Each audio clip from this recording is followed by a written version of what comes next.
Lago from the Next Best Picture podcast, and I am joined by Janty Yates, the costume designer of Gladiator 2. Janty, thank you so much for joining us today. Hi, Giovanni. Nice to be here. Yes. I've seen the film multiple times. I love it. I really want to talk about starting off with the Emperors, with Gaeta and Carosella. I think there is a certain extravagance you have to display with them to show the root of their evil, but in a way that was different from Commodus. I think specifically the one that stands out to me is the gold-plated armor. It is just so disgustingly extravagant in terms of their wealth and excess.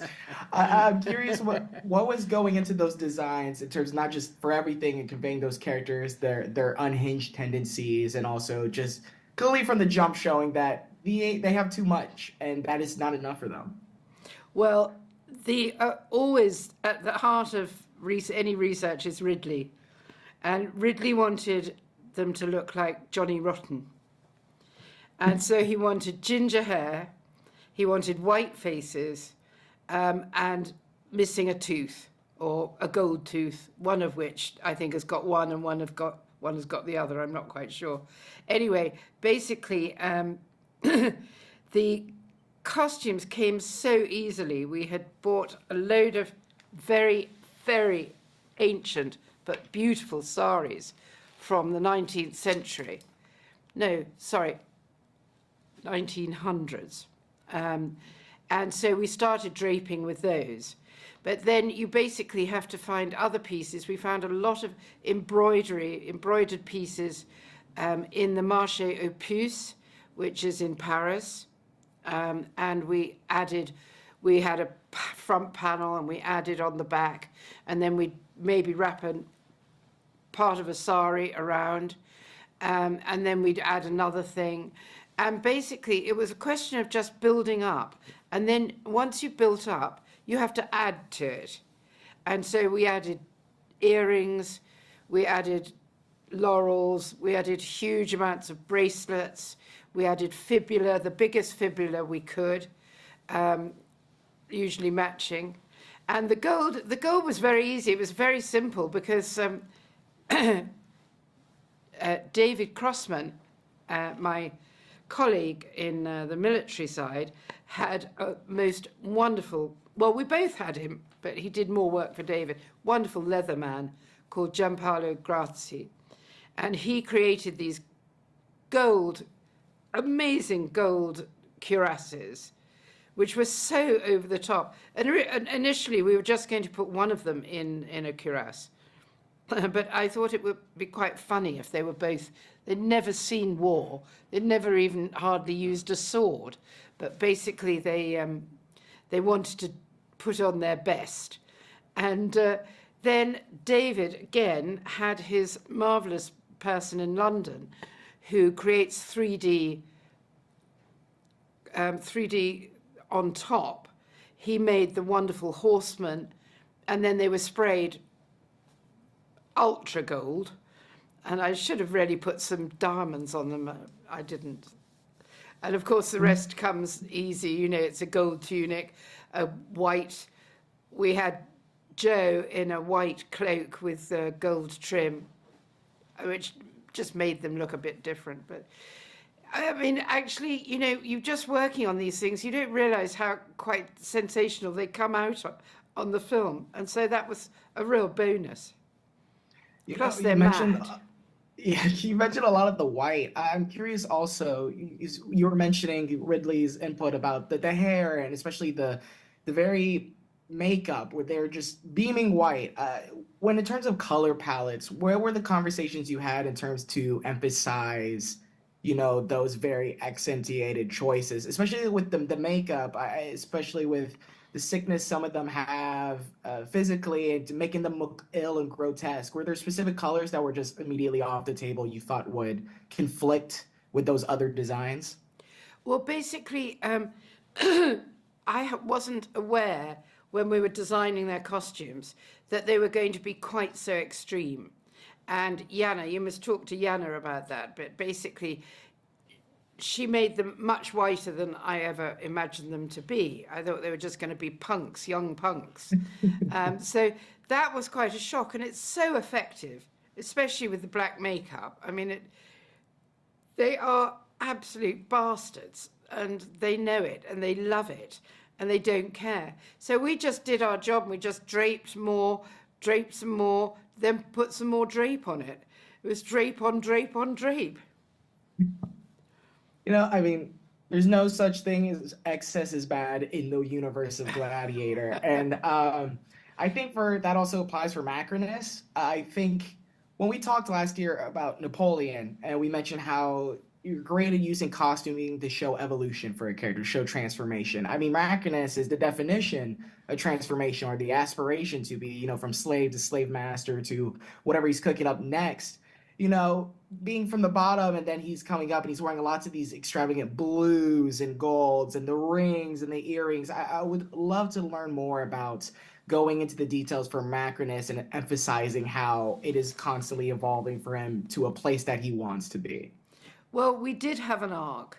We definitely had an arc, and the first costume we put him in was probably my favourite. It was a lot more downplayed, it was lower key, and it was in a sort of suburban Colosseum out in the sticks. But still, I thought, blimey, I thought I'd really done him, done him not down, but you know what I mean. I downplayed him, but he still looked quite magnificent just when the baboon fight was going on. I think a lot of that has to do with his presence and the fact he wanted to wear earrings, which I love him for, and the fact he wanted to still wear big jewellery, even though his actual toga and his tunic and his belts were a lot more what I would call subtle, but you might call very flashy. Then when we moved to Rome, the arc went a bit out the window because we had to. I loved the leopard on the shoulder with the red coat, or it was a coat. It wasn't a toga in actual fact, and that is worn quite early on. And yet, as he gets more powerful and closer to the king, to the emperors, we made him simpler with a lot more embroidery on the trim. So there was the white two-piece, there was the blue two-piece that he dies in. So that was really it was sort of like going up, but going down in design-wise. It was sort of, so the arc went up, and then it stayed out along, and then it didn't go down, but it just actually probably went up a bit further, but it was simpler, if you see what I mean. Mm-hmm. And I mean, you mentioned presence. Like Denzel is just our greatest living actor, right? Any scene he's in, he just brings it to an 11 in like all the best ways. You guys, not the first time you've worked together. I mean, American Gangster. It's quite a stark comparison in costuming periods. I'm curious, it's been a while since that film came out, reuniting with Denzel, and you mentioned some of the inputs he has. What is that just collaboration like, especially, from then to now? Well, it was great. In actual fact, we probably saw him more on American Gangster because everything was made. He had 60 outfits, and they were all made by this wonderful tailor called Len Logsdale, who's a New York Savile Row. He's British, but he works out of New York. And he made all his cashmere coats. He made his vicuna suits. He made jackets, sports jackets. He made his hunting, his shooting outfit in American Gangster. So obviously we had to see him more to make sure they all fit. And so this time round, we saw him twice. I came over to LA and we put a lot of items on him. A lot, again, of original embroidery. I had probably 6 or 7 different embroidered drapes that were spectacular, probably from 1930s, 1920s. But he always likes things in 4s because he has his stunt double. And, because of the heat, it was 40 degrees. So we had those painted. We had painted equivalents. And so we were able to do all of that. And then the second time I saw him, he felt his body wasn't in good shape to try anything on. So we spent 4 hours laying everything out, and we decided what he'd wear in each scene. We'd go through the whole script and what he'd wear and why. And so that was made it much easier for when it came to shooting. Just put it in his trailer. Fingers crossed. You mentioned the heat, filming in various locations. I know a bunch of the actors have talked about the intense stunt work, and you're just out there in the sun all day. In terms of costuming, it clearly comes into consideration of like, okay, what is the best mixture of being looking great on screen, being flexible for the actors and stuntmen to be able to maneuver, and also the temperatures. Like, how extensive was this compared to something like, Napoleon, which, it's not as intense in terms of the weather, right? Well, there was cold, but, it's so different. Well, in actual fact, being hotter was easier than Napoleon because usually Ridley was on some field miles away from unit base, miles away from, even the pop-ups that we had for them. And there was rain. And if there wasn't rain, he'd make rain. And, so in fact, we had this entire Rome. Arthur is such a brilliant production designer. We had the whole of Rome in this fort in Malta.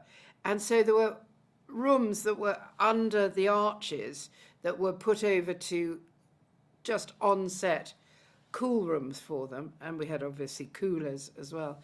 So whenever we could, we would get them. And Denzel had his own little area. They'd just go straight back the minute they could to go straight into their cool area and calm and cool down. I don't think it was quite as easy with Paul and Pedro because they were out in the sun all the time fighting. Well, Paul certainly was, Pedro occasionally. Speaking of Paul, love Paul Mescal. I think he's one of our finest young actors coming up, and he's amazing at this. And he's talked about from his perspective, this is quite the opposite project from what he's done previously in career, and the legacy of Gladiator, and of course suiting up eventually and wearing Maximus's armor. And it's great to hear that from the perspective of a performer.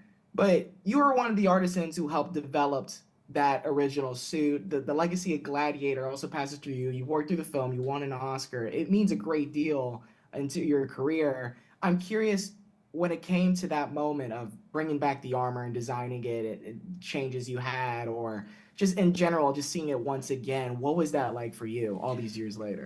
I was actually delighted. I never imagined they would bring it back, and I couldn't imagine how. And I wouldn't have imagined it would be just stuck on a wall in the Gladiators, whatever, rumpus rooms, whatever you want to call them. So the fact that they slipped that in and he was able to, and it fit, and it was, attached to his back cuirass, we just don't even discuss, it's a fait accompli. And I thought it was lovely, the fact that he was fighting on behalf of his father to try and protect his mother. I thought it was a perfect synchronicity. It wasn't the original one, right? You guys made new. Yes. I was about to say, can you imagine? That would add another layer to it, especially in terms of themes of legacy. We did get, I think Dave will tell you, we got another one. We got one, I think, an original. So we could copy the horses and the cypress tree and his wife and child, so we could copy them properly. But I don't think it worked. It works great. And also, one aspect of the costuming we haven't really touched on is the great Connie Nielsen, and, one of the few returning threads from the original film in terms of performers. And, seeing how, first off, it's like she hasn't aged a day. It's like, what is this? And then, you're wearing those gorgeous gowns. I'm curious, especially what was that like costuming it, especially at this different phase of her life. And also, in terms of also her relationship with Pedro Macrinus and the costuming, because, of course we see him in the armor, we see him all suited up, but he's a completely different person in the military outfits compared to that in his personal life with Yeah. Lucilla. Well, regarding Pedro, I hope that was just in the acting because he'd become so much gentler and so sweet and, appealing when he's with Lucilla. And Lucilla, I mean, good God, how tiresome it was for me having this 6 foot beautiful clothes horse who hasn't changed a day in 24 years. She's just got a little bit of aging around her eyes, but that's the Swedish bones for you. But we did start off trying to make her a bit more, not matronly, but a little more. We were going with haute couture, and we were going very much sort of much simpler. And so we had the first fitting with her, and she didn't really like it. Ridley didn't like it. And I was sort of ambivalent.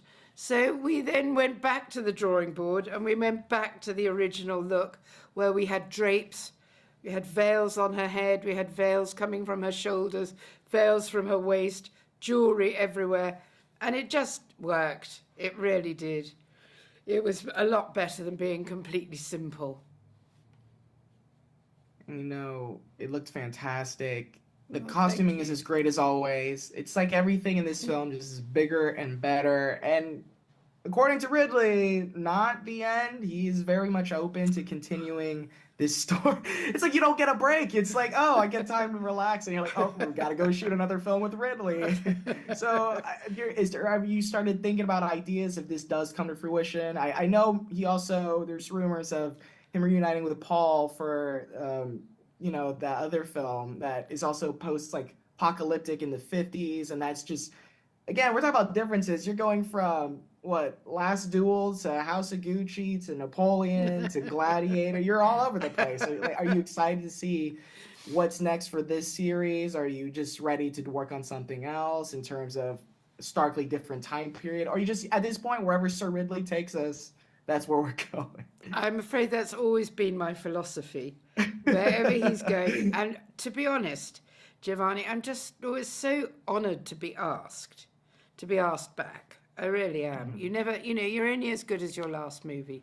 And basically, the fact that he has already mentioned the post-dystopian, I know he just wants to work with Paul forever and ever.